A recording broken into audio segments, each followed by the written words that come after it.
issue. There was a press release, if I'm not mistaken. Yes, is it in the back? Yeah, press release. The expert panel called on the Swedish and British authorities to end Mr Assange's deprivation of liberty. I think the recommendation is quite clear. Respect his physical integrity and freedom of movement, and afford him the right to compensation.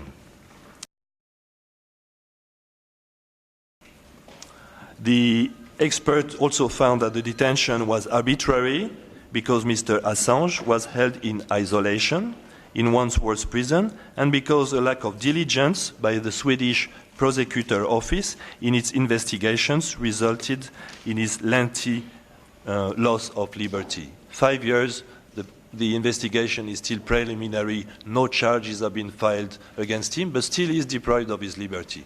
If this is not arbitrary, what is arbitrary detention? The opinion in itself is an opinion, and it is legally binding to the extent that it is based on international human rights norms which have been ratified by states. And when a state ratifies a convention, in this case the Convention on Civil and Political Rights, that state has the obligation to implement its provisions. So indirectly, yes, it is binding.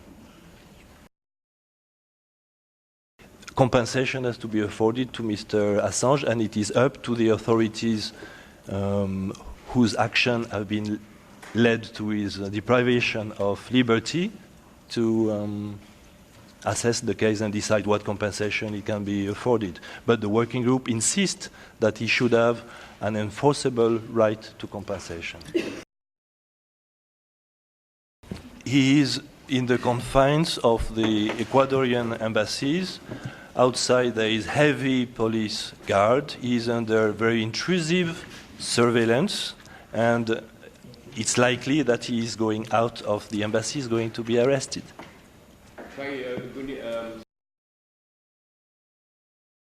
The person who dissented with the opinion is Mr Toshilovsky.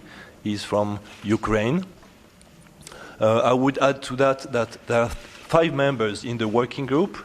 Out of these 5 members, 1 member has the nationality of Mr Assange, and as such was disqualified from participating in the deliberation in the case. So it was 4 members looking into the case, and Mr Toshilovsky dissented with the opinion of the 3 other members. It took so long because it's a very complicated case. It's an unusual case. I will also remind you that the working group is made of experts who are doing their work pro bono, so they do that in addition to their work, and the working group itself is called into action more and more and has a very difficult workload to manage. So that's the reason why it took so long to issue the opinion.